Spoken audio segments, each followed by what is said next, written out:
Lisbonne, troisième jour, samedi après-midi de juin 2018. En petit groupe, nous allons visiter la statue du Christ roi de l'autre côté du Tage. On sort du centre commercial et suffit de traverser l'avenue pour aller prendre le métro.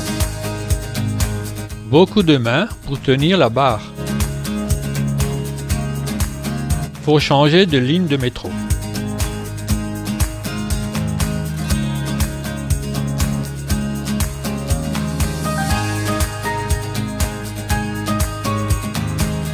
À la sortie au terminus du métro, on arrive directement au quai d'embarquement Cais do Sodré.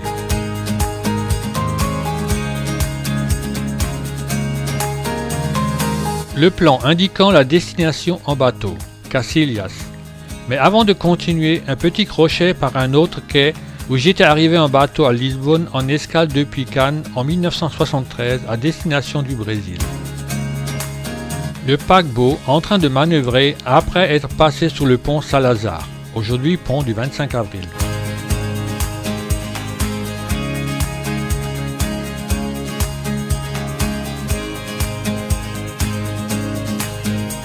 Des nouveaux passagers en train d'embarquer à destination de l'Amérique du Sud. 4 ans plus tard, me voilà de retour à Lisbonne et toujours au même endroit. Nous continuons et embarquons sur la navette fluviale qui fera la traversée en 10 minutes.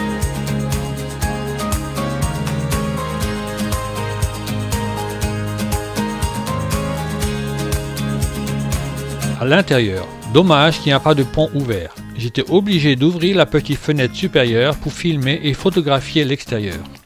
Un bateau de la marine portugaise avec un hélicoptère.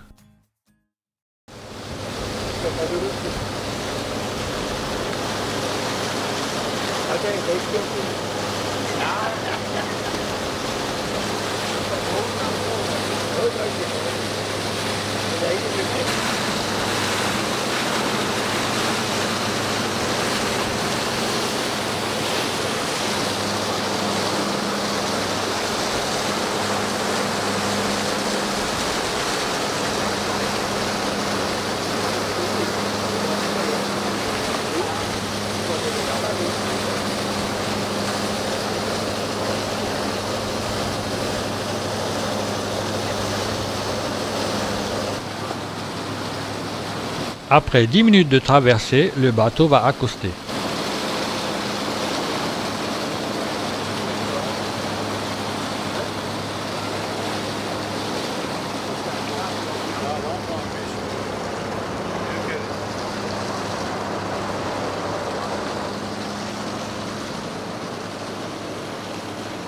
Une autre navette en train de retourner à Lisbonne.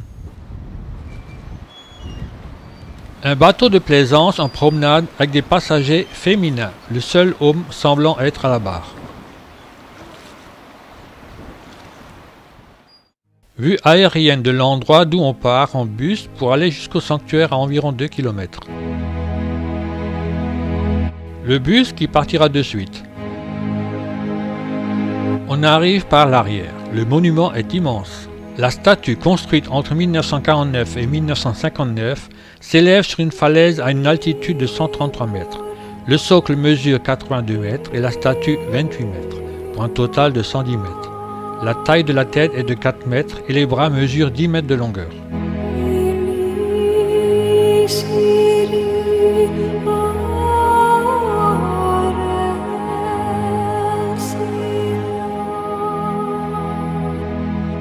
Magnifique paysage panoramique du Tage et de Lisbonne.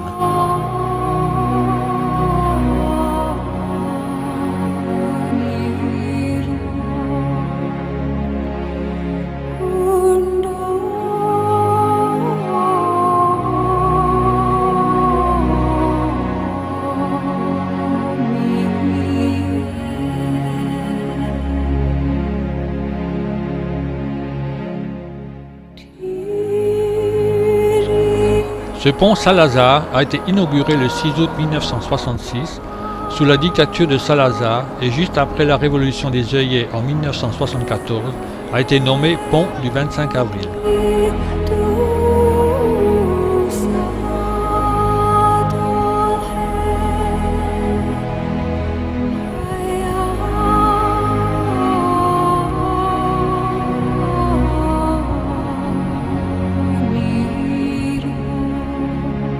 On voit au loin le monument des découvertes, la tour de Belém, la plateforme en béton où nous étions vendredi après-midi. Vue vers Lisbonne et la place du commerce.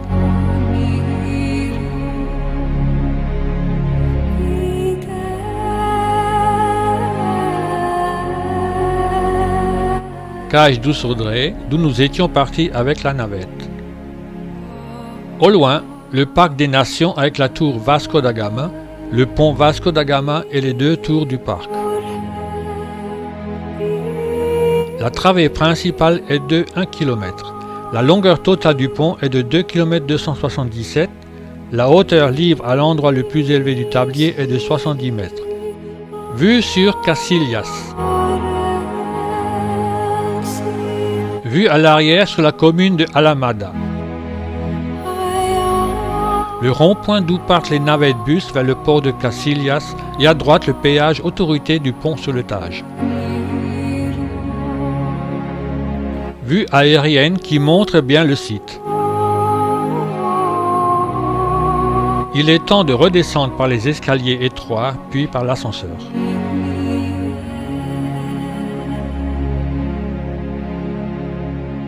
Belle vue de la statue depuis l'arrière de la Madone.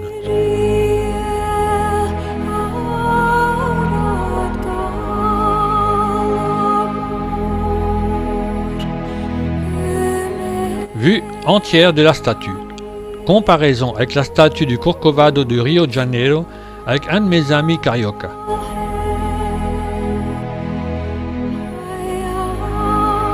Dernière vue du pont de plus bas avant de retourner au bus. En route vers le port.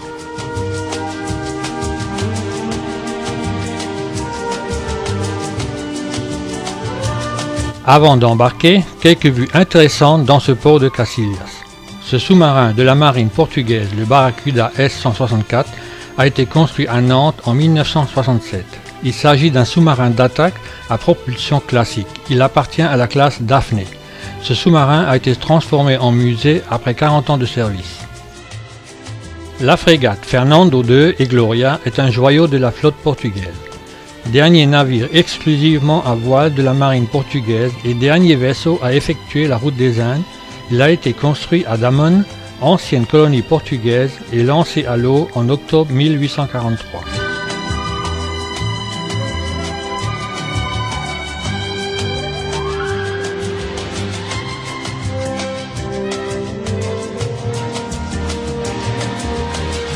Le phare de Cacilhas est un ancien phare de 1886, cylindrique en fond de 12 mètres de haut et de 1,27 m de diamètre, avec galerie et lanterne peints en rouge.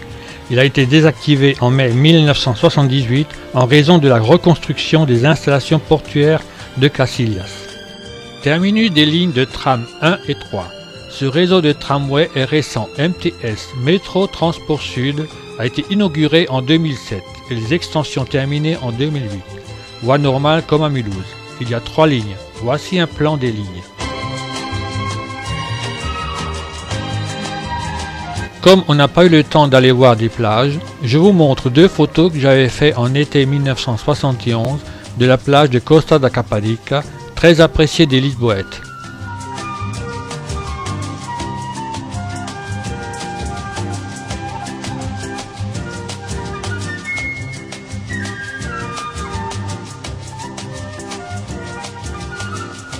Fin de cette 3e journée de visite.